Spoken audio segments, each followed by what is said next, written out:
Hello everyone, dear audience, online and offline, dear panelists, Samuel Chu, Mareike Ohlberg and Lea Sahai. Welcome to this panel discussion on reporting on China. My name is Sophie von Weitz. I'm a member of the advocacy team of Reporters Without Borders Berlin. We are sitting here in our office rooms, and I'm very happy and honored to be hosting this panel here. This panel takes place in the context of an initiative by the This panel takes place in the context of an initiative by the Axel Springer Freedom Foundation, who was rebuilding the pillar of shame in front of the Axel Springer building here in Berlin. And Antje Schipman, the director of the Axel Springer Freedom Foundation, is also present here. Hello, and thank you for this initiative. Because one impetus behind it is also to give voices, give a stage to dissident voices in China. And this is a mission that is also very close to our heart here at Reporters Without Borders. The situation of press freedom in China is frightening. This year, the new ranking of Reporters Without Borders has ranked China 179 out of 180 possible places, which means it is catastrophic. 114 people, journalists, are in jail in China right now, including Hong Kong. And the Chinese Communist Party, the CCP, is monitoring, controlling, suppressing, censoring, and imprisoning journalists on a daily basis. But not only is the Communist Party very eager in suppressing press freedom in China itself, but it is also pursuing a very ambitious foreign media influence strategy, part of which is the purportedly harmless cooperation between media houses and hello. And also the more or less subtle distribution of propagandistic narratives. And this is what we are going to talk about today. How do these collaborations and narratives manifest themselves in journalistic work in and on China?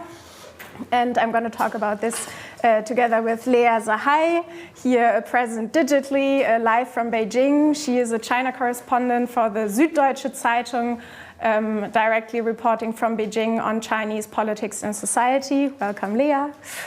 I also have on the panel here with me Mareike Ohlberg. She is a sinologist and senior fellow of the German Marshall Fund's Asia program, and she is devoting her research to foreign interference by authoritarian regimes. And I have here on the panel with me Samuel Chu, the founder and director of the Campaign for Hong Kong, building bridges into Hong Kong and from Hong Kong back to political spheres in the West, in the US. You're based in the US and in Europe in the last days. Talking of corporations. Only a few days ago, the CCP, the Chinese Communist Party, paid a trip aimed at journalists and foundation members to Tibet using this trip to show lovely pictures of Tibet, to show Tibet as a region that is only waiting for development from China, through China, and also taking the opportunity to rename Tibet once again as Xizang or Xizang. And in this trip, there were also German attendants, one German reporter who was afterwards cited on a propagandistic Chinese website saying that Xizang, so he was using the rewording, is a model for a multipolar world order. Lea Zahai, you have been writing an article about the attendance of the director of the Beijing office of the Hans Seidel Stiftung. This is a conservative German foundation, and who was also picking up the wording and later on writing a conference article. Can you describe the case and what is problematic about their attendance in these trips? Sure. Can you guys hear me? Yes. Maybe nod. Yes. Okay. Perfect. Yeah. Thank you very much for the invitation. So actually, to give you a bit of a background about this story, a colleague of mine actually went on the trip. He's a correspondent, and a few other correspondents here in Beijing actually considered to join the trip as journalists because maybe not everybody knows that, but for many years now, it is not allowed to travel to Tibet as a foreign correspondent. And of course, whenever the CCP is organizing such a trip, you need to think hard whether you want to join, because yes, it is propaganda, but at the same time, if you ever want to see the region as a journalist, even through the lens of what the CCP wants to show you, this is an opportunity. So I don't want to make it too easy and say whoever joins those trips will necessarily be part of this propaganda, because this is just the reality. Certain things you can't see as a journalist anymore. There are a lot of these trips. There are trips to coal mining areas in the north of China. It is hardly impossible for a journalist to go to a coal mining area because the local government officials won't allow you. So, of course, TV teams do consider going on those trips. So I just wanted to give you this background. Some journalists wanted to join this trip, but of course it is different.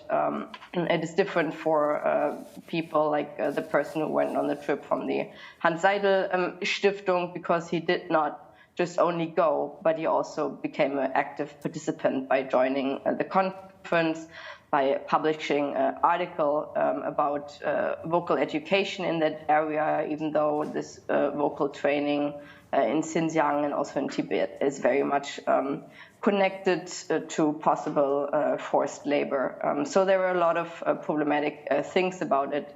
But to maybe be his advocate, as he is not here, I think he would say that it was also the only chance to visit this area. And I think it's a great example to really try to explain the outside world how difficult it is at this point to gain any access to too many areas in China, to be able to talk to people, to be able to have interviews, to conduct interviews.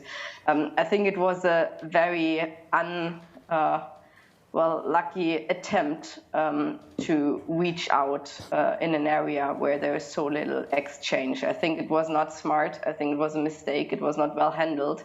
But I think this is what he would argue. And I just know that a lot of people here in China and also outside China, of course, are quite desperate on the situation in China. And everybody is just trying to find an answer on how to, continue, have exchange and discussions and understand something about this country, because on every border, on every area, access to data, everything is getting so difficult at this point.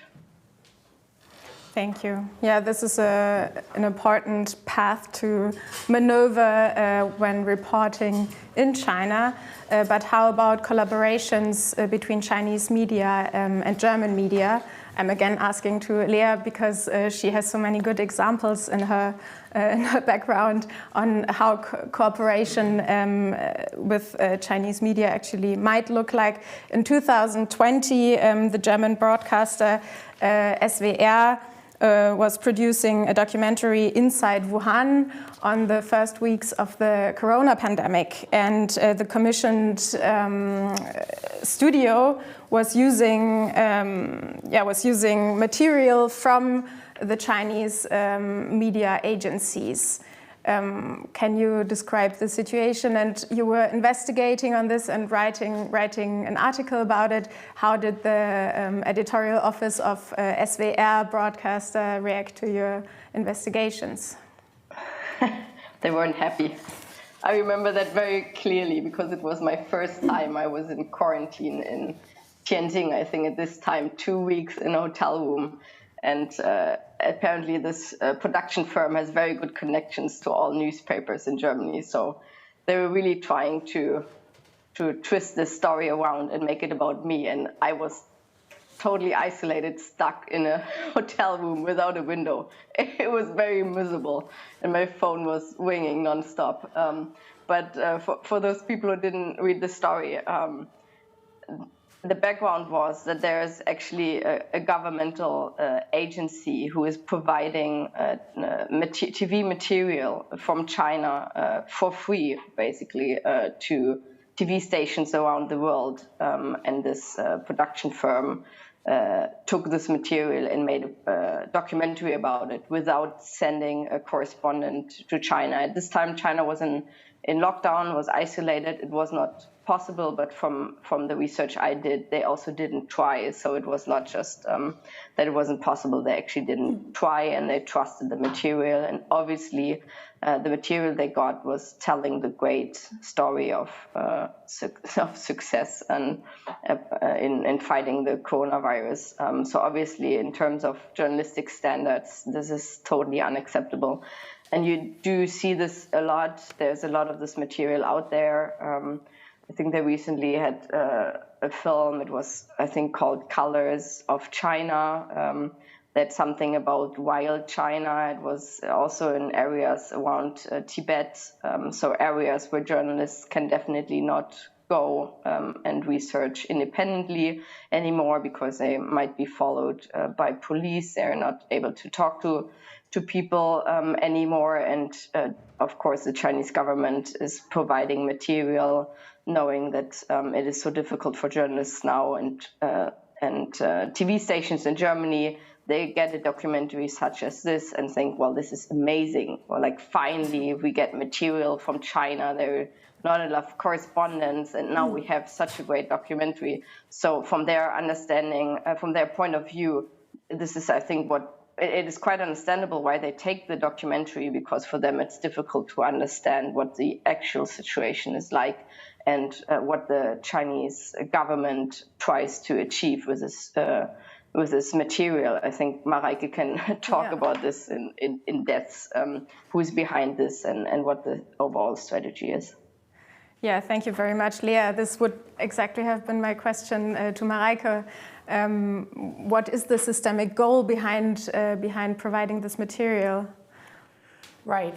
So overall, I mean, the Chinese Communist Party has concluded, and this is a long time ago, that it does not have enough of what it calls discourse power on a global scale, meaning it is currently, or for the longest time, it has not been able to shape global narratives and global discussions, any debate about China, but also really about any topic that is relevant for itself and for the PRC to its own liking. The general narrative is, oh, the West is very strong in this, and they keep dominating those debates, and we're very weak, and we have to change this.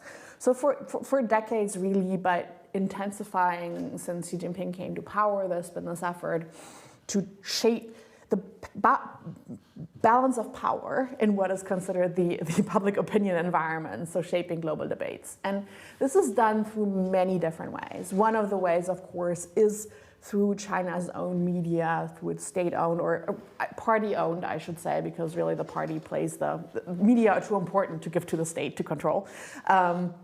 party-owned media, but then, of course, I think nobody in China thinks that, just by putting out CGTN or China Radio International or Xinhua stuff, we're going to be able to change this. So the idea is we have to have like a whole package of things that we need to do at the same time that we put out our own narratives. And one way to do this is, of course, to cut off access to China to any critical voice and make yourself the own gatekeeper of the information, right? This is like very clear. If nobody can go to Tibet or to Xinjiang or anywhere else anymore, then you're much more likely to go on those government organized tours, even though you know perhaps if you're savvy that this might get exploited, right? So you gatekeep, you make sure that critical people don't get a visa anymore. That is one thing, and then you can basically say, well, all those critical people, they can't really talk about China because they haven't been to China in a while. So that's one strategy. But another strategy, of course, and this is where this tour comes in and where all these media corporations come in, is to use foreign media, foreign voices to spread China's points of view. It's known as, borrowing a boat to sail the sea if you're talking about broader institutional corporations, or sometimes the borrowing a mouth to speak, usually if you're talking about individuals, although you can exchange those terms. And this is a strategy that's pursued systematically, has been pursued systematically for decades, but re-intensified now during these years. So the idea, of course, is, and this goes without saying, really, Chinese talking points, PRC, CCP talking points are going to be more credible when they come from the BBC or SWR or any other media outlet that is local, that is trusted in the home country, than when they come from CGTN or China Radio International. So that's the whole idea. Insert those talking points into foreign media, make sure that foreign media can broadcast these points of view, sometimes through collaboration, sometimes through winning over individuals to write op-eds, getting individuals to speak up and repeat those talking points. And that way they're going to be more credible. They're going to be reaching people via many more channels. If the phrasing isn't exactly one-on-one than what the CCP wants, that's often accepted, right? Like you don't aim for one-on-one repetition. Sometimes it's good for people to say things in their own words, as long as the main political message is there, right? So this is really a strategy that's been pursued really systematically for decades, and more so in the last 10 years. So that is something that I really want people to be more aware of what's the goal behind this, and to think about before you enter those corporations, is it really worth it? Like, is the access that I gain through this, is it really worth becoming part of this overall strategy and becoming an amplifier? Or if you choose to do so, do you have the right people that you can ask so that you can do it in a way that is critical, that puts things into context? Like, you can still, I don't think, so in this particular case of the Wuhan documentary, I think, and they have several centers, but I think this was the China International Communications Center, which sounds really nice, but is really, I think, is a subsidiary of the State Council Information Office, which also sounds nice, but is really just the external nameplate that the Central Propaganda Department of the CCP uses when it interacts with foreigners, because you can't call yourself Central Propaganda Department, or they call themselves Central Publicity Department in English now, but you also don't want to use that. So you use State Council Information Office, which then has this subsidiary, which then essentially gives this material to media all over the world. But really, you're getting material pretty straight from the Central Propaganda Department of the CCP, right? So do you have enough people, if you have this material, to put it into context, to critically use this, to juxtapose it with contrasting points of view? And then I think I'm not going to say never ever use it, but make really, really sure that you ask the right people to contextualize the kind of material. Make sure that you also know who you're getting your material from, and say this very, very clearly who this comes from. And then I think critically, it's quite possible to use it, but don't really make sure that you have this knowledge before you go into any of these kinds of situations.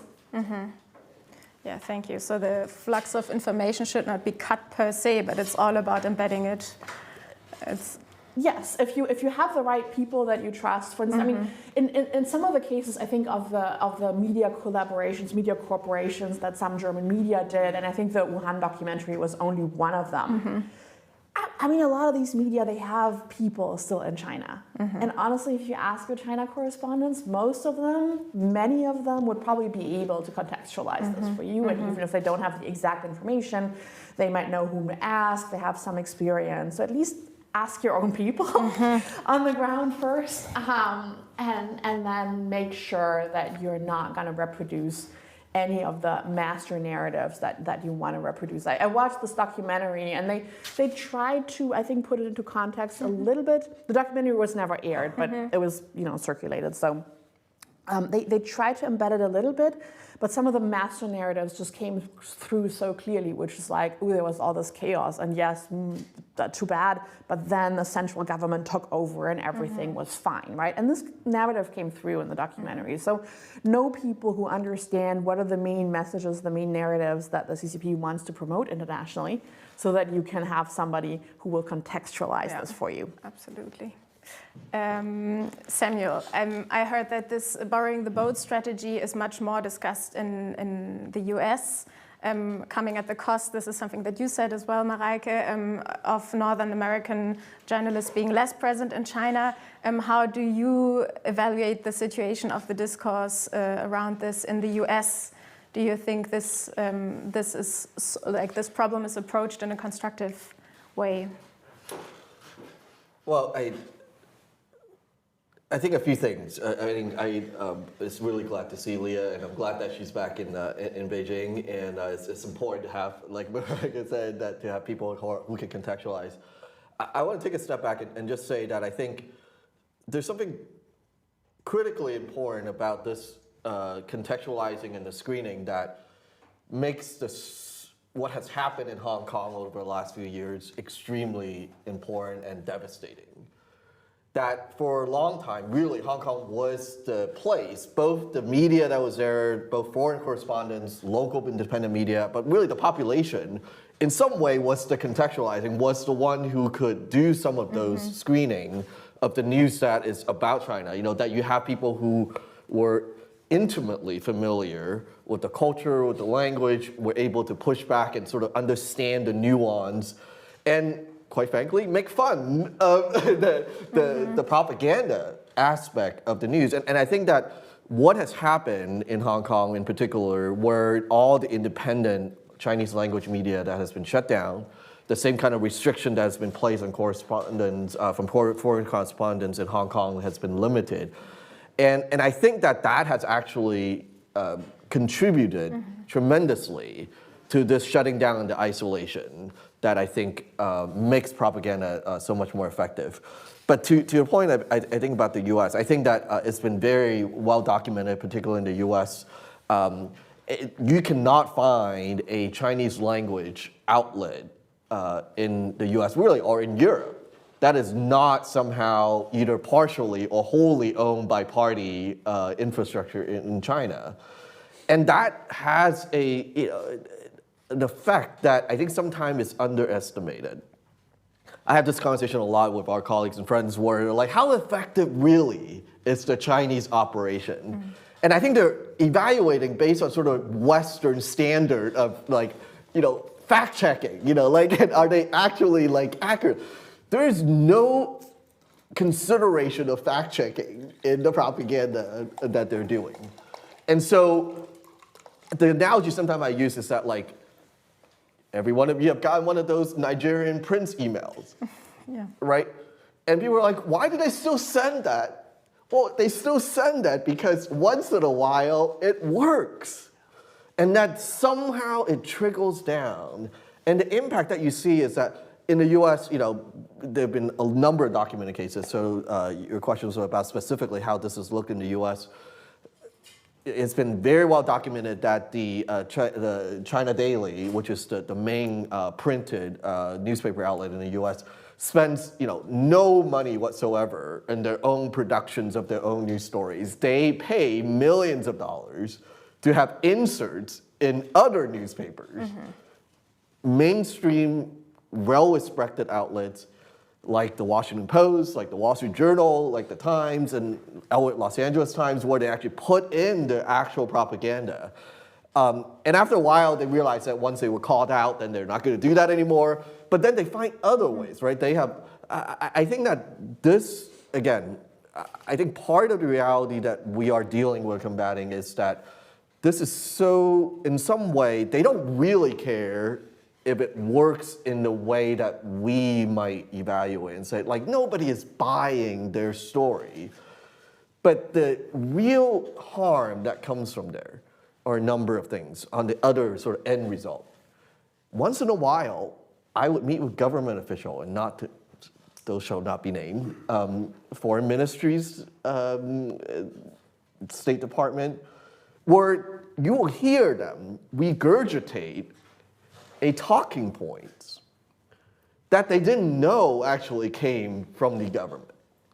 Because that's how it seeps through, right? That I was just recently talking to someone who's in the state government, and they were saying that, well, I was under the impression that the Hong Kong national security law is only targeting a very small, tiny group of people, and I didn't understand that there was this impact that was large scale and society-wide. And it was so remarkable to hear someone who is in foreign policy, who works in the state government, in the federal government, but unknowingly, essentially parroting a talking point that came straight out of the Beijing and the Hong Kong government.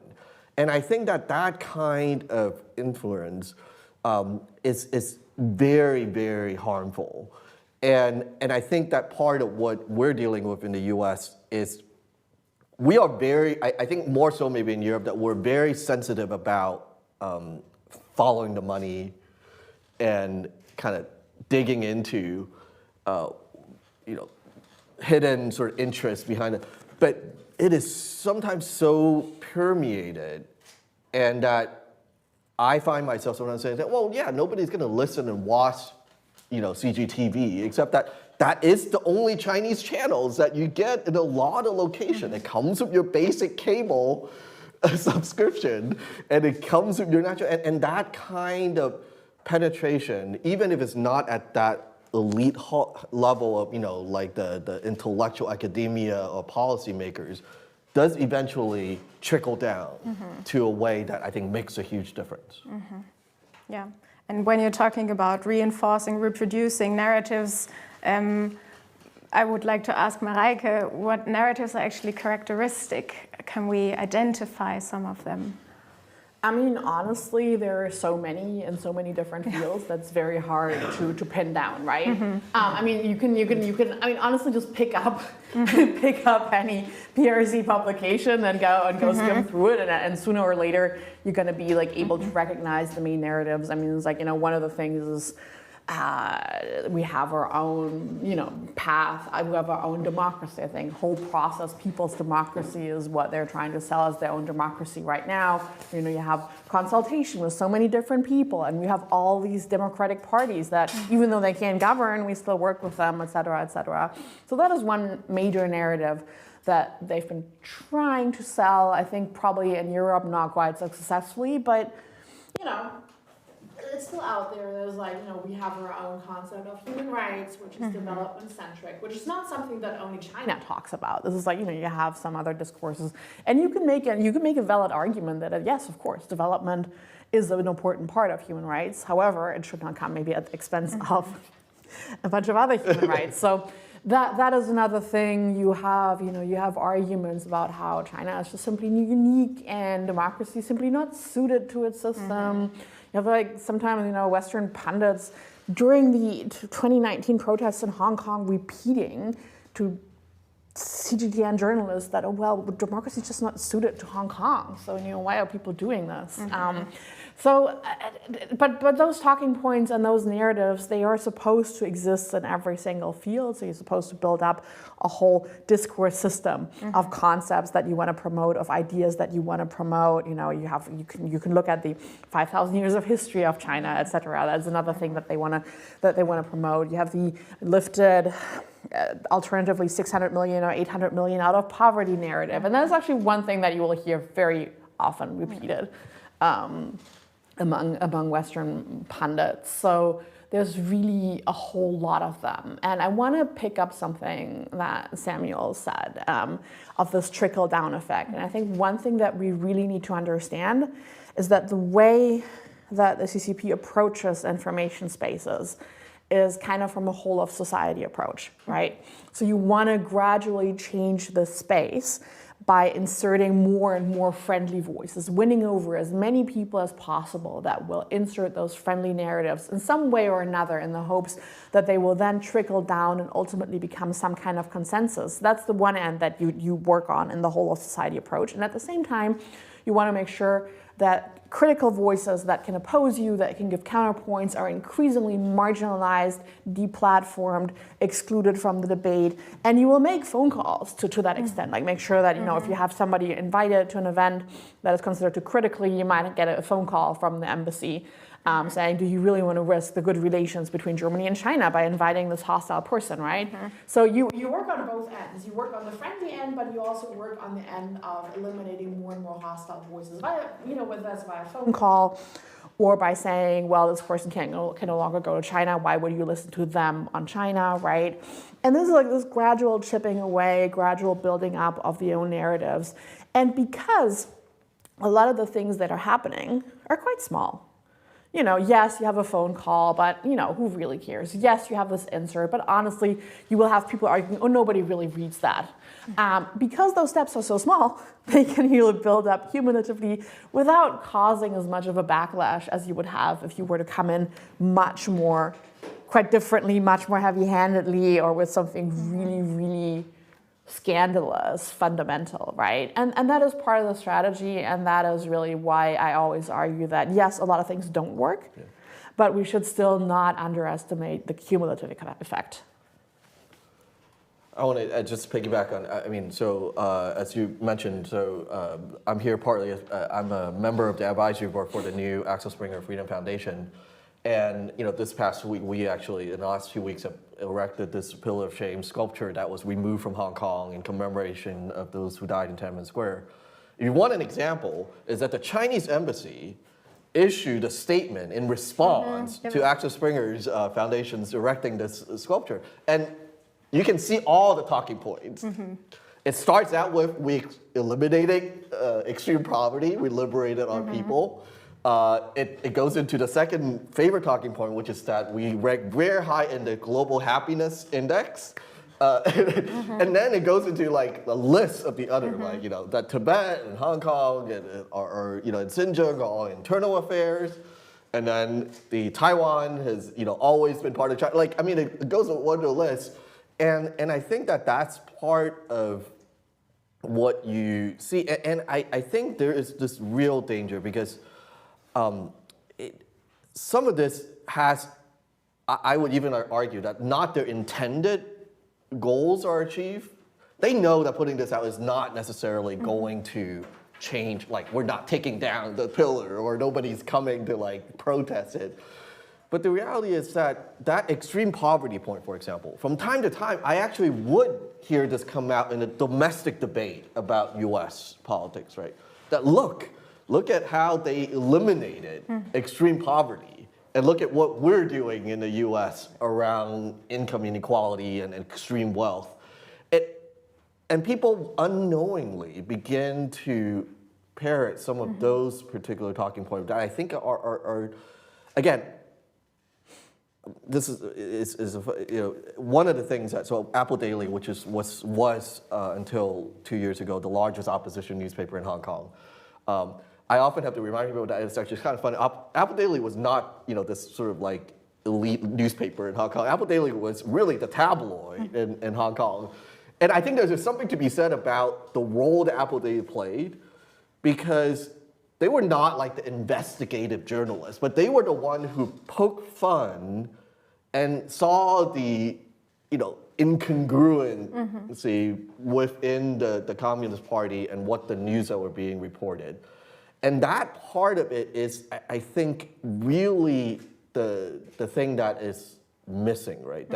That they, again, there is a point to this. I'm going all the way around the big circle, but there was recently a news about a stand-up comedian in China that made a small joke about the Chinese military, and he was canceled completely. His company was fined $2 million, and nobody can actually make any jokes anymore in China, even reference the military. But that is, I think, related to this tension that we have, where we might see it as ridiculous, but at some point, the environment is shaped into the fact that people accept that this is the version. This is the only version. And I think that for me, even in Hong Kong and right now, which I often get messages now from folks in Hong Kong saying that you probably get better information than we do in Hong Kong now, even though we have access to all these connections and information. So I think that this, I really agree with Marika. It's about the shaping of the environment, and sometimes I have to remind people that we think of the news cycles as far as tomorrow and this afternoon. The Chinese state propaganda party thinks that they've been around for 1,000 years and they will be around for 1,000 years, and so they are going to keep dripping and shaping, sometimes through coercion, even if it knows that it has negative pushback immediately. Sometimes it's just through building relationships and buying small market media and actually feeding into this environment. But so you were talking about how Hong Kong media was countering these narratives and identifying them, calling them out. How can Western media counter these narratives? How can they react to this? Lea, first, maybe. Well, I guess the only thing media can do is doing good journalism, right? And I think one thing we should not forget, of course, China is doing all the things you just mentioned. But one thing I think we also need to be honest about, or two things maybe. There is a media crisis in the Western world. Saying that media is lying is something that people nowadays are very likely to believe. And this has nothing to do with China. This has something to do with our societies have been, had debates in recent years. And this is one thing, and I think this is a major reason. And at the same time, I think there's also, I can say that for Germany, but I think it's also true for other countries. It is not just that the Chinese government is not giving out visa. This is definitely true. That is definitely a major issue. A lot of countries are not able to have just a single correspondent in China. But at the same time, there's also a lot of media who don't have the money anymore to send journalists to China. And I think that's a big thing. I think we have, as German media in total, around about 20 journalists in China. And China is one of the biggest trading partners for Germany. And a lot of media, especially local media, don't have any correspondents here in China. So they're not necessarily staying in line to get a visa. They don't have the money for it. And I think a lot of countries around the world, I think Canada doesn't have a single person, Australia, some needed to leave, but at the same time, also media said, well, let's save a little money. They got them out, and now they're not getting people back in. So I think in the whole debate, we also need to be very honest that these two major things, two major trends are also going on, and the Chinese government is very, very good at knowing about these issues. I just want to give like a very specific example. For people who are not too familiar with China, as a foreign correspondent, normally you do have you have a Chinese national who is working as an assistant. They're not colleagues because the Chinese government doesn't allow us to have colleagues, Chinese colleagues. They always need to be our assistants. That's why I call them assistant. They're good colleagues, great journalists. But they're very, very expensive because there are a lot of tax and also so-called fees you need to pay. So it is very, very difficult for smaller media to have the money to have these kind of assistance. So at the same time, the Chinese government knows money does play a role in the media. Money is not so much around anymore, and they do just little things to make it harder for us here to work. So this is really a big problem. And at the same time, I think all the things Mareike, for example, just said, for the Chinese government, money doesn't play a role. They have so many correspondents, so many journalists in Africa, in Europe, dozens, not maybe even hundreds around the world, and they don't need to look so much at the money, but obviously foreign media does. Mm-hmm. So one important aspect is the relevant resources in order to be able to gain information on the ground, providing the journalists in China with resources. But another aspect of countering narratives might also be identifying the narratives and having a different answer. The happiness index is a very utilitarian understanding of democracy that does not really work with liberal values and so on. We have, as Reporters Without Borders, published a report on how to identify these narratives and how to reply to them. So this might maybe also be interesting for people on the ground and people working with China. You were talking about a media crisis, Lea, with distrust in the media, and this made me think of some editorial offices contradicting themselves from time to time. I mean, it is almost problematic that I'm drawing this line because, of course, I do not want to fuel the general distrust in the media.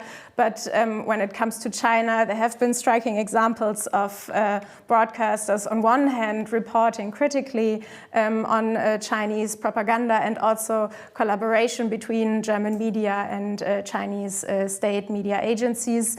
And on the other hand, bringing editorials, bringing op-eds, such as the Handelsblatt, but also recently the broadcaster NDR, who was issuing a show where they were showing or where they were investigating how Chinese media material is replicated without being embedded in local TV stations mainly. You were commenting on it in this show, Mareike. But I want to ask Lea again, what do you think, or what is your impression of the debate around this issue in editorial sessions, in editorial boards? Well, I think it's what we just said. I think there's still a lot of knowledge missing back in Germany. So maybe I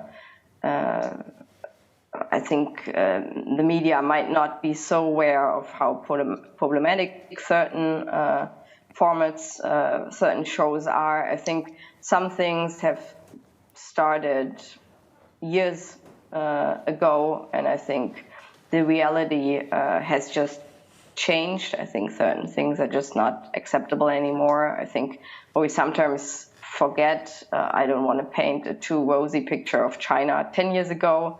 There's been a lot of problems 10 years ago as well, but of course a lot of things have changed in the last few years. I think we have the situation in Xinjiang, we have the situation in Hong Kong, we have the big tensions around Taiwan. Things have just changed. I think media outlets need to adapt and really have frank discussion on what is possible and what is not possible anymore. And I think this is not happening enough yet. But I mean, at the same time, I also want to be fair and say I think a lot of things are happening. A lot of things are moving and have changed. I think overall, as every good China debate always leads to the point where you say we need to understand China better, and I think we do need to understand China better. I think that in media in general, there's still not enough people who are familiar with China, and I think it will take time to change that, and unfortunately, one thing I also want to point out as a very concrete example, a big problem, the way I see it, is that it's hardly impossible for journalists to go to China short term anymore. In the past, before COVID, you had a short-term visa for journalists. It was possible if you wanted to make one documentary, if you wanted to travel somewhere to conduct one interview, you would get a short-term visa. So not be a correspondent, not move there, move your whole family, live there for years. Just like go there, see the country, talk to people, leave again. Maybe a month, maybe a few weeks. You had scholarship to do it. This has completely stopped. It's not possible anymore. And this is, in my view, a huge problem, because you will have a future generation of journalists who are just simply not able to travel to China, to see it once. Maybe as a tourist, but as you all know, it's not very attractive as tourists to be in China. So, and I think this is really a problem. We would need to have some kind of scholarships. You had, for example, the Bosch scholarship for journalists to go 6 weeks to 3 months. This has stopped also due to financial reasons on the German side, and those programs are not coming back. And this is a big problem. But again, both sides.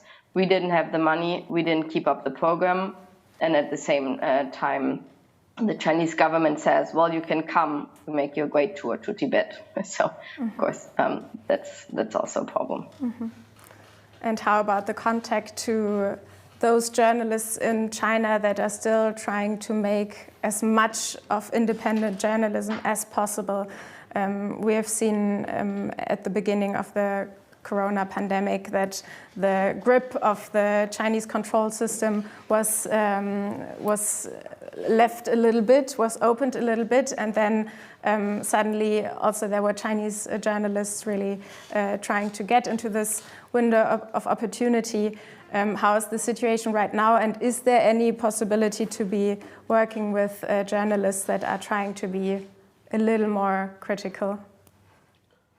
Well, I just want to jump in and say that, I mean, I think people forget that the reporters that were reporting in Wuhan in the first few days or first few weeks are in jail, or at least the citizen journalists, as they would be called. And I think that that's the consequence. I think there's this corrosive effect that is at every level, right? That I really take, I think, Leah's point, her personal situation is one example. People are afraid that if I leave, I will never be able to go back.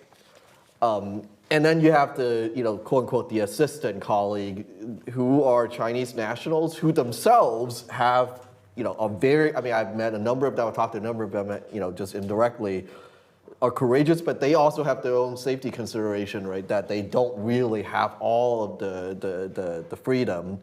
And then you have all of these layers. Like a year ago, when on the June 4th Tiananmen Square anniversary, and also leading up to the visit from the former House Speaker in the U.S., Pelosi, to Taiwan, I got calls from journalists in Hong Kong to say, can you comment? Because we can't find anybody who's willing to comment in Hong Kong. And so you have all of these layers. And I think that, I think Leah is exactly right, that there needs to be much more familiarity and knowledge. There are people who have those expertise, but a lot of them can't, or for one reason or another, are prevented from actually being able to speak on and comment publicly. And I think that becomes, again, a trickle down that sort of shuts down all of these critical voices, and voices really from, you're a journalist, you can write paper, but you still need to talk to people. And if nobody's talking to you, and nobody even in Hong Kong will be willing to comment publicly because they think they're going to go to jail for talking to a reporter, that's a devastating effect on dissent and any kind of critical reporting. And with the campaign on Hong Kong, you said you want to act as a bridge builder also for the flow of information into Hong Kong, but also from Hong Kong. How is this work affected by the situation right now? Like, yeah, how is informational freedom looking like right now? So a few years ago, I think Xi Jinping made a speech that I think his focus was on propaganda. Well, he wouldn't say propaganda, but he was talking about how that we have to tell China's story well. That was like the line that he has, which basically implies and means that like you can only tell the good part about the story. Hence the extreme poverty elimination, 91% happiness index. Last year, the new chief executive, John Lee, which is someone that ran in an unopposed elections, was sanctioned by the US government, says in his speech as first speech as chief executive, we have to tell Hong Kong's story well. So I think that's what I think the overarching theme you see here is, right? That you have, at this point, Hong Kong still have access. You can go on the internet and you can actually click, and on Twitter you can read news. But the problem is that China understands that they're not going to come in and drastically, and America talked about, they're not going to drastically just come in and close down the information network and put the Great Firewall in Hong Kong. What they've done is that they have arrested people like Jimmy Lai and the the executive of a newspaper like Stand News that are also now defunct. They have went after reporters for very standard practice of investigating, of getting public information from the government as being some kind of national security threat. And they have also become very controlling of what people share on social media. There are people right now that are in jail in Hong Kong that are simply arrested and charged for sharing postings on Twitter or on Facebook. And so they're creating, essentially, saying to the population in Hong Kong that you can still read the news. You just can't share or highlight or, promulgate any kind of bad story. And that's not just about the political situation. That's about everything. That's about LGBTQ rights. That's about COVID policy. That's about, and that I think is one of the things that the Campaign for Hong Kong, for me, is particularly important, is that I want people to notice not just the protesters who are in jail. The union leaders are in jails. The academics are in jails. People who have a broad understanding and background and role of importance and knowledge from across the broad society, I think, are being targeted. And that, I think, is really, I think, something that has been, at least been modeled. I would say that China's government has been really intensive in doing in Hong Kong, but it could be exported. I think that's the other key. And I'll give you an example. I was in Portugal, actually, a few weeks ago, where I met with some reporters who had left Macau a number of years ago because they were brought into the editorial from a newsroom and given a 9-point memo that says that from here on, we are never going to contradict the central government of Beijing in Macau, in Portuguese language news channels. And essentially everybody was told that we're going to now follow the press release, we're never going to contradict, and whenever we report, we're going to give the central government the first attempt to frame the narrative. And that's not going to just stay in Macau. When they went back, the same television station that is also operated in Portugal started a program on China Hour, where they do the exact same editorial standards. That I think that's where I think a lot of this idea of telling China's story well, telling Hong Kong's story well, that my job and our job is to not just alongside press and journalists like Leah and researchers like Marga, is that we have to tell the story wherever we can, and because that's the only real way that you inoculate people from buying the YouTuber who's paid to make a German or English video about how nice it is that they're living in China and that nothing is bad happening and that they're being essentially used as mascots. And so I think that those are some of the things that are makes it a challenge. And this Portugal example actually gives the impression that the influence of this media strategy of China is raising. Mareike, would you say that it is like what we can observe is a constant raise of this influence, or has the situation shifted during the last months?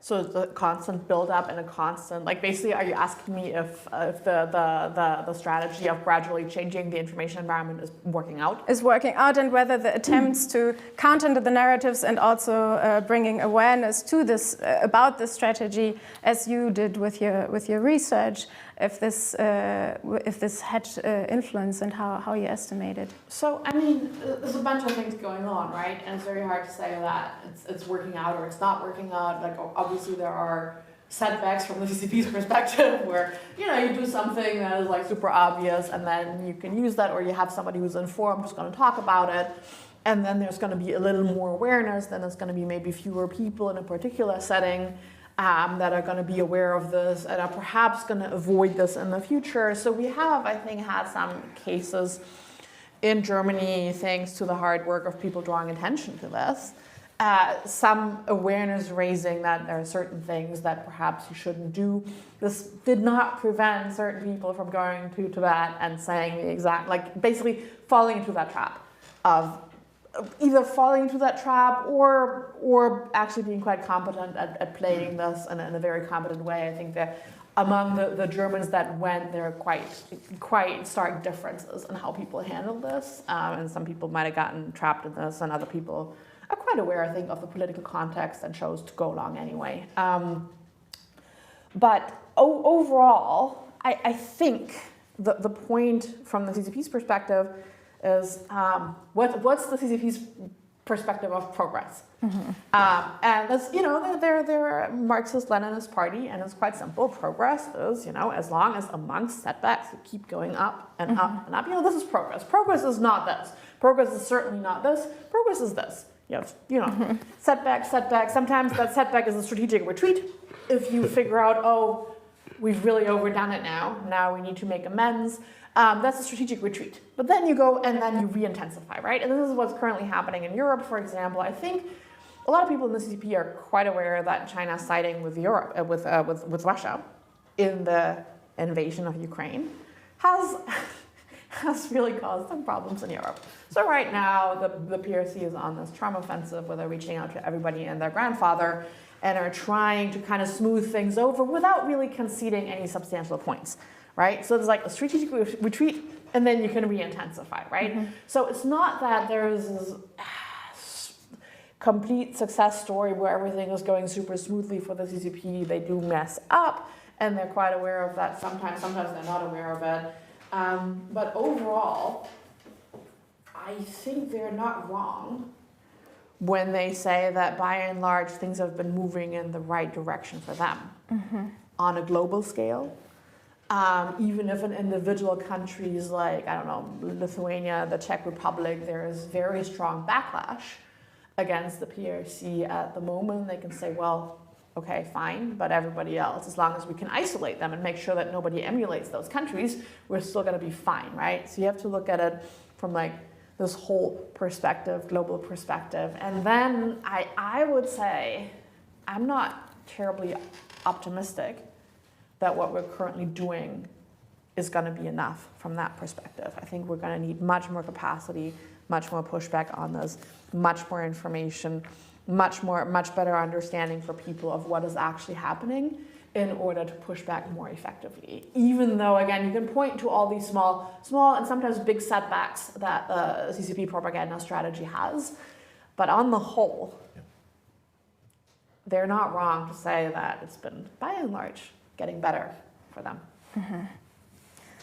And an important battleground is also social media. We have been talking so far mainly about broadcasters and newspapers, but yeah, the structure behind social media is different. How would you evaluate the game there right now, Samuel?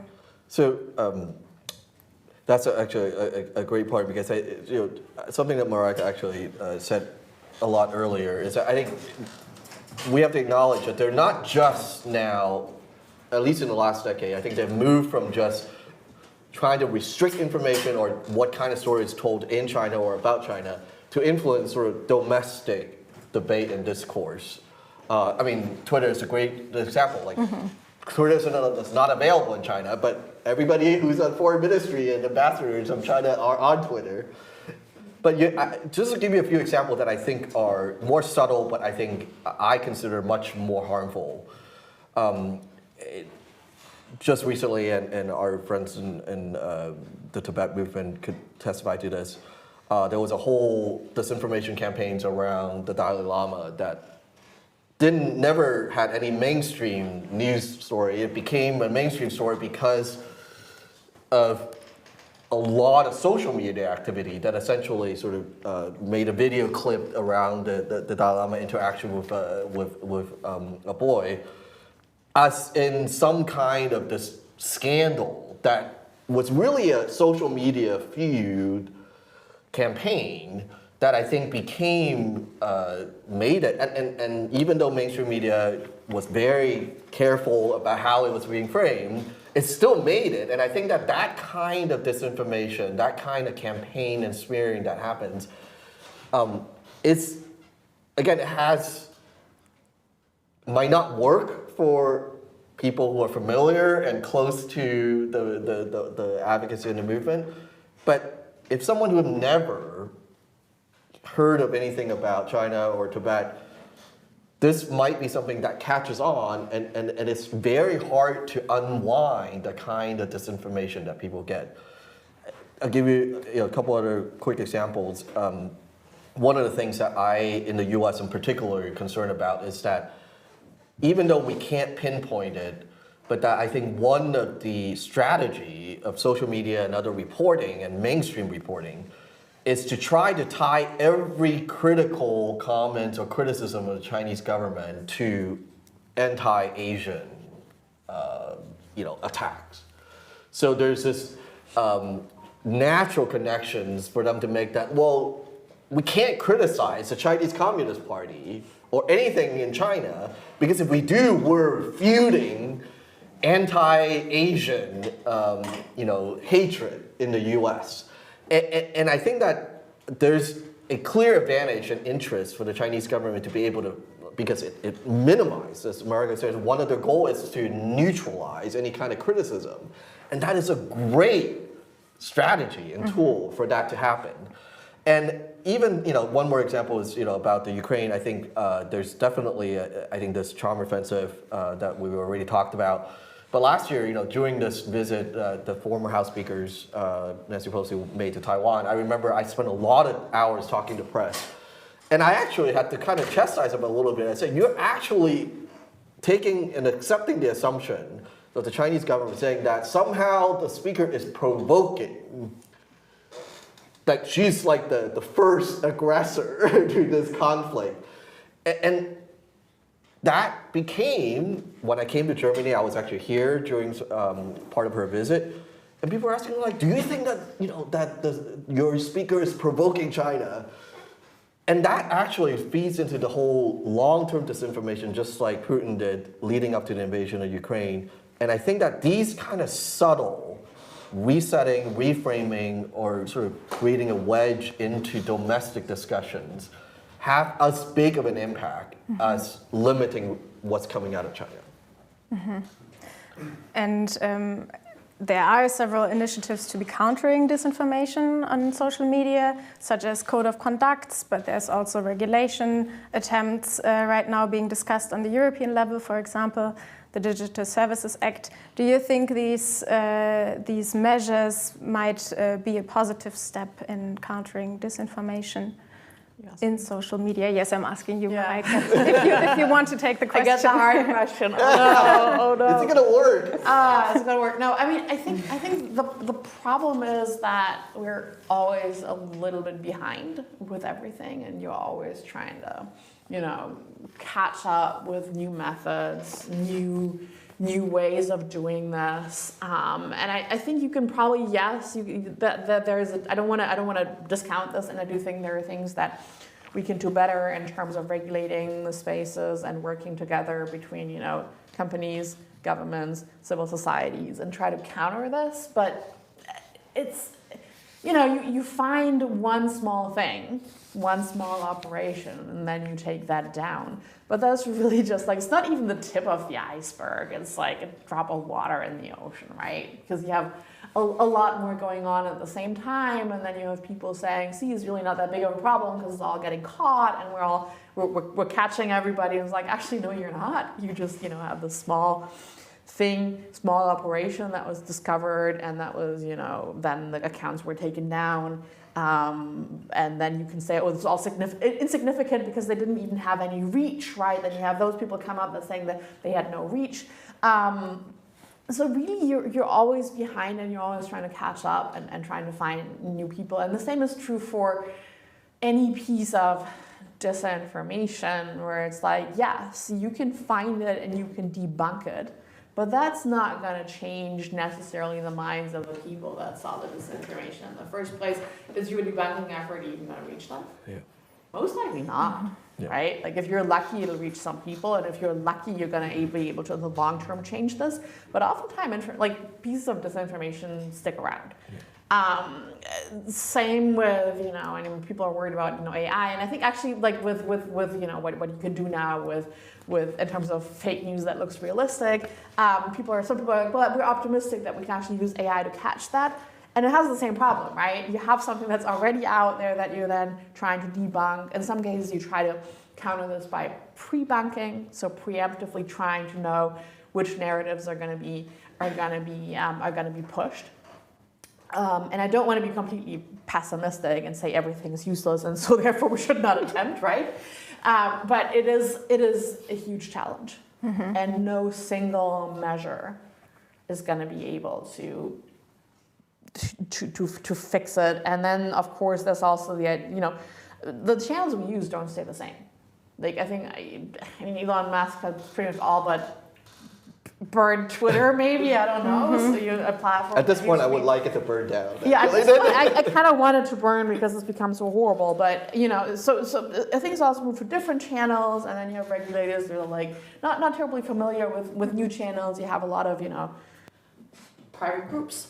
Where how do you deal with that? And I know there are some efforts to, for instance, in Taiwan, there have been efforts to actually deal with disinformation that is spread through private Telegram channels or that kind of stuff, right? But overall, I think our problem is that we are always a little bit behind, and we're trying to catch up. And as we're catching up, of course, there's already new channels, new methods, new ways evolving.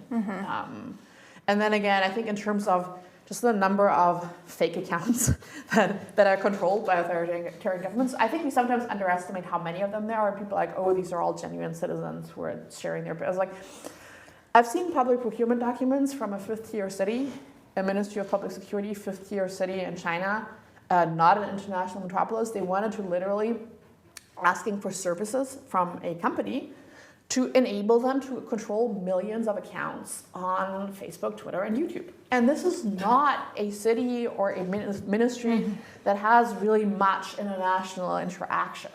But this is something that is replicated at all levels, at all cities. So a lot of that comes out of this is nonsense.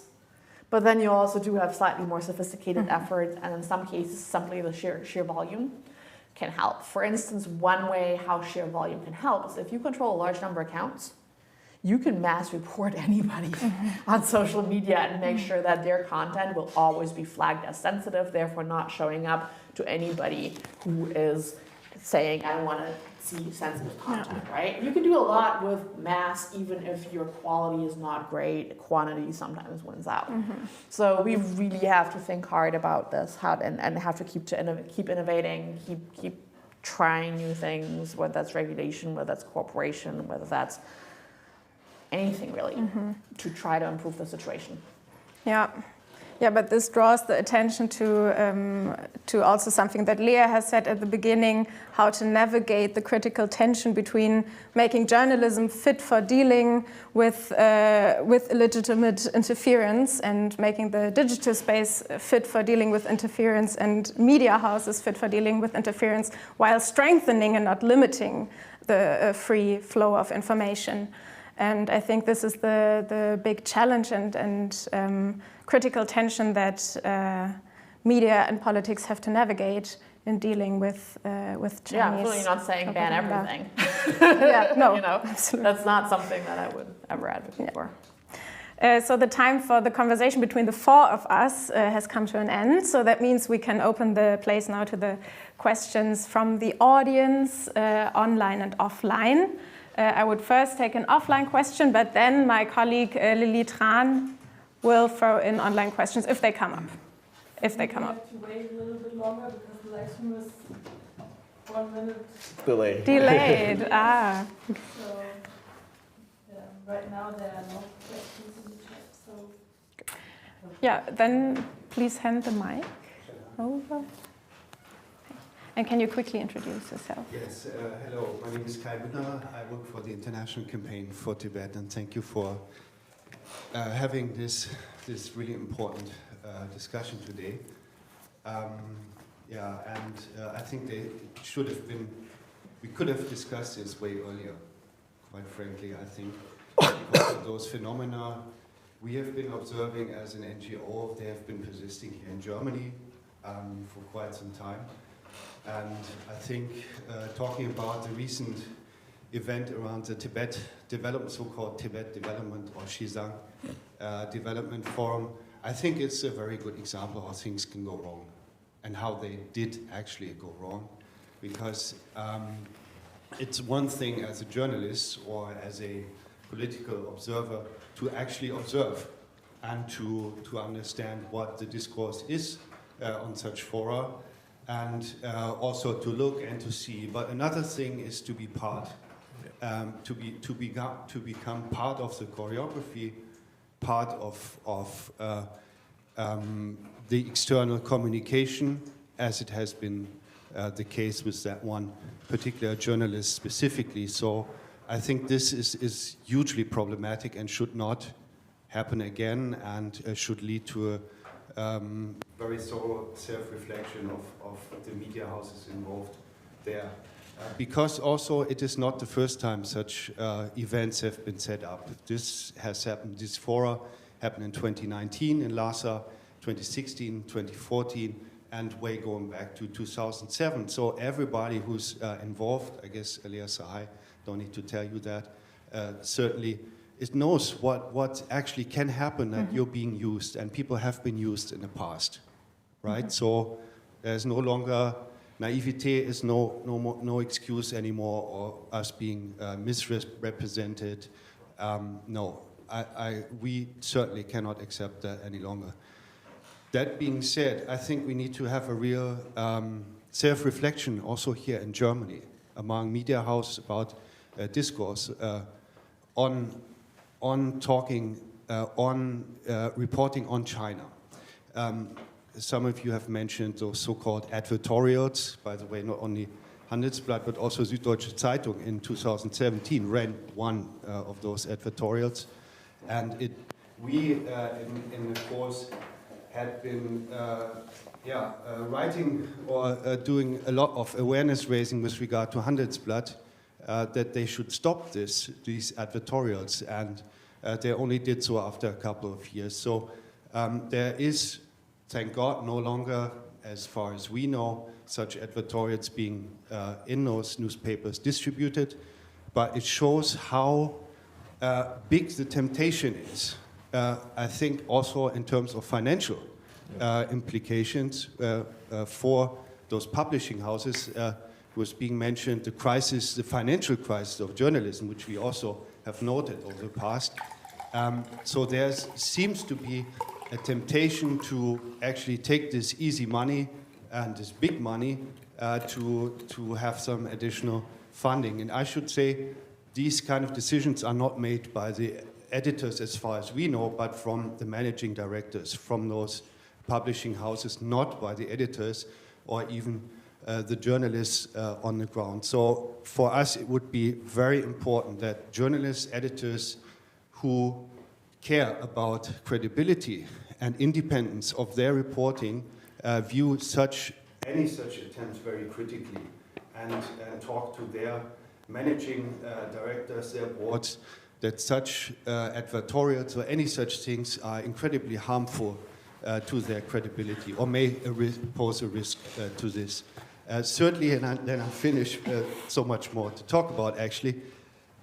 Self-reflection also means that we need to need to talk about what happened in the past with regard to those media dialogues. You talked about the NDR and the Zapp-Beitrag on TV, report on TV the other day, which omitted that the NDR itself is has had these shows together, these corporations with Chinese or party-run media in the past. So they omitted that.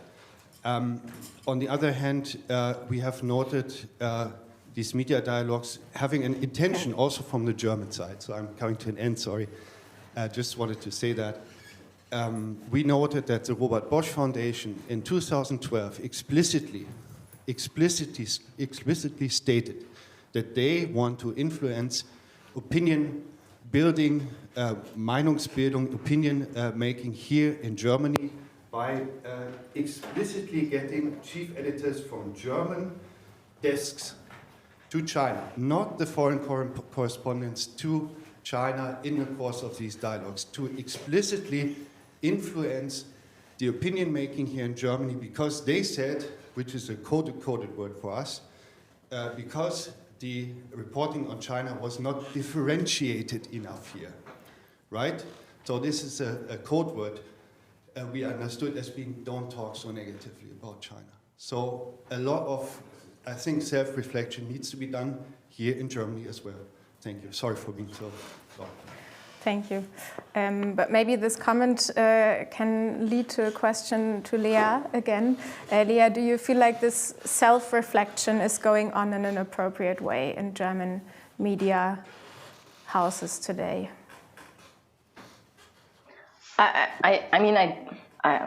Of course, I'm the farthest away from German media houses.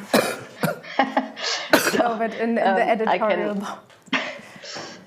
I think I can just speak for my newspaper. It was mentioned that we also had such an editorial once, and after it was published, we very quickly agreed that this cannot happen again. And I think also other media are more skeptical, but as it was mentioned, this is really a question of money. The Chinese offer a lot of money for these things, way more than you would have for a normal advertisement by Volkswagen or BMW. So this, of course, is a big motivation for media houses who are generally in crisis. So this is a big problem. But I mean, we do have this discussion now, and I think there's never enough, and I think it's good to be aware of what is happening. But I mean, if it's okay, I say something totally different related to your question. I was wondering how the self-reflection goes on in between journalists, like what you experience from your colleagues, but also, from your surroundings. Well, I mean, I do think, of course, my colleagues are all very aware because they're all based in China, and I think you do feel a certain desperation among us sometimes, because I feel that it is difficult sometimes to get the attention for details when it comes to those kind of issues, because a lot of things are going on. I feel that a lot of headspace is occupied by the Ukrainian war, which is, of course, right. But I mean, just to mention Hong Kong, for example, also COVID made it difficult to report on Hong Kong because all the China correspondents weren't able to travel to Hong Kong. But me personally, I think I haven't done a big story on Hong Kong for the last 3 years because it wasn't possible to travel there. Of course, you can report on the people who go to prison, and we did that, but we're not able to travel there. And of course, this changes things because the big stories are stories you would travel to a certain place and have good interviews and really tell people what is going on site. And I think COVID has taken a lot of attention away from things. And of course, the overall geopolitical development in Europe is taking a lot of headspace. And I mean, I think one thing, I guess I'm not overstepping if I say that, but I feel like in Germany, I think the Germans often expect other people to act as we think we are acting. And I mean, they expect good sometimes, where I think I wouldn't necessarily expect good. I mean, for example, if you take the NDR format, where they had the CGTN, I think it is, right? And they have this discussion forum. And I think it was, I don't want to call it an honest mistake, but I think they thought that there is a way to, give German readers access to Chinese thinking. So, it is troublesome on all, levels, of course, but, I think it's what we mean by saying people being too naive. But I mean, if I'm allowed to say something else, it's going to take us a bit away from this, but it's important to me, and I think we don't have so much time left, so I want to say it. I think something which for me is difficult. Everything we said just now is 100% true, and there are so many issues and problems around this topic. But at the same time, I think it was said from time to time, well, now you have people on YouTube saying, oh, how great it is in China, and people are dancing all day, every day, these kind of things. And we say it a bit cynical, but at the same time, I want to emphasize that, life can be good in China, right? I mean, I think one big issue in this whole debate is that we are always discussing and talking about Chinese people without talking to Chinese people, because there's not enough, exchange anymore. It is not possible to have a Chinese journalist here in this discussion. It would be important, right? And I'm very hesitant to talk about the work of Chinese journalists because I'm not in their shoes. I don't know what the situation is for them. I know it's difficult, but we don't have this kind of access. And I think something we're not talking about enough yet is that by having this very critical and harsh discussion on China, it is often, I think Mareike, for example, she's very precise when she says CCP, right? We talk about CCP, not China, not the Chinese people. But of course, this is what the Chinese government is saying, right? The world is criticizing us because they don't want us to be strong and rich and lead a good life. And I just want to emphasize this. It is difficult to tell both stories, giving the Chinese people the, maybe call it dignity, of saying, yes, there's so much you can be proud about, because you mentioned this I think it's 800 million people lived out of poverty. Well, yes, it is propaganda, and especially it's propaganda when the CCP says, we lifted you out of poverty, people, right? I mean, they don't say people lifted themselves out of poverty, which is, I think, more precise. But this is something people are proud about. We cannot take away this number easily from people because people feel life got better in the last 40 years and they worked hard for it. So, we need to be especially precise, to not step over the Chinese people and, because this is actually something the Chinese government is using against the Western debate on China. I just want to emphasize this. And this is also something which is a problem because I always say, if you have 20 correspondents from Germany in China, And there's so much going on. Of course, we do cover more about how does China see the Ukrainian war than how do normal Chinese people live? What is great in China? Because there's not enough resources. I don't have the resource as a correspondent for Süddeutsche Zeitung to tell the funny, light, great stories on China. Because if I want to, if I look at all the topics, I take the most important ones. And in recent years, those have been the bad stories. It is very easy. I've spent so much time on Xinjiang and Hong Kong, and this has taken away space from the great stuff happening in China. It's a great place, and people live interesting lives here, and I think this is I just want to put it out there, to have it also as part of the discussion. We are not good at telling all the stories at the same time, and I think we need to be keep this in mind as well. Thank you very much, Leah. Yeah, this is an important aspect. Yeah, not just an aspect. It's important. I was wondering if there's more questions from online. But then maybe connecting to what you said, Leah, that we wish we had more opportunities to really openly speak to Chinese voices. Maybe there's a chance in talking to diaspora voices. I was wondering, and this is a question to Samuel, I've recently read that more and more Hong Kong journalists are going to the diaspora and reporting back to Hong Kong, but also towards the new places where they stay. How is the cooperation with diaspora media and diaspora journalists maybe a chance to be gaining more information and more insight?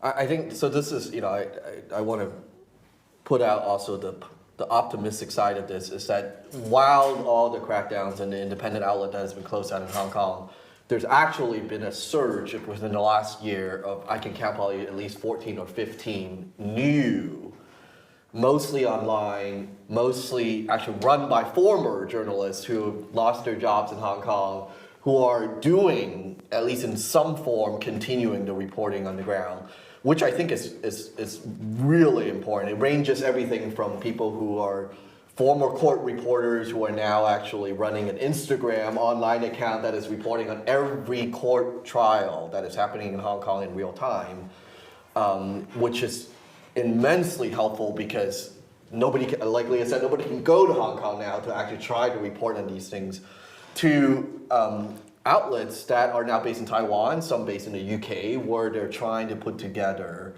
a new, I think, network ecosystem of information. The challenge is that it takes a lot of resources and money, right? That, like Leah was talking about, the Chinese government has immense resources they can devote it, and if mainstream established media is having a hard time paying for reporters, imagine that these crowdfunding, even if they're run and facilitated by really committed journalists, they're not able to have the same level of resources that they can do, and so it's it's in some way it's both hopeful but also incredibly challenging, and so I think the diaspora does have this role to play in terms of what we can continue, and I want to make it very clear that this has not been completely eradicated in Hong Kong, because there are people who are actually doing reporting right now that are still trying to maintain, under tremendously difficult circumstances where, this past, we're coming up on Monday on the anniversary of June 4th. The the Hong Kong government have repeatedly said that we cannot tell you if talking about June 4th is legal or not. and that sets out this ambiguous space where reporters have to actually decide, can I write a story about the fact that there's no more commemoration publicly about June 4th in Hong Kong? And would that be crossing the invisible red line? And there are people who are doing that, and I think that is an important part of this. And I would just want to add to, I think, Leah's, I really appreciate, again, we both talked about this, the idea of linking sort of any criticism of the CCP as being anti-China and then linking it to anti-Asian, racism, and then this idea that we, and I really do feel this. I think what Leah said, in America we call this like the car chase effect, right? That news begins to gravitate only towards like there's a car being chased on the freeway, and so all the news is starting with that because that is what the driving force is.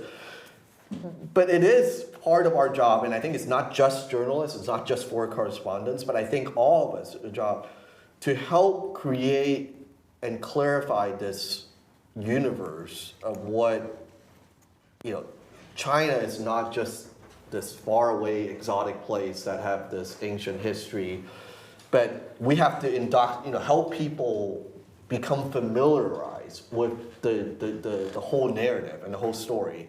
And I see that as being, I think, part of our job, right?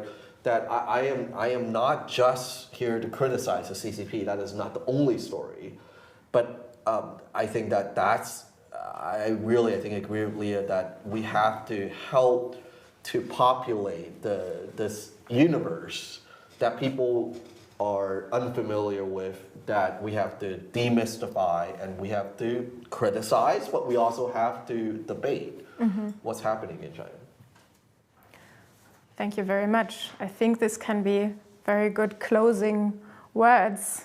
We have to remain hopeful in the face of an incredible challenge, and we have to continue debating and remaining open. Thank you very much, dear panelists, dear Leah Sahai, dear Mareike Ohlberg, dear Samuel Chu. And to the moderator.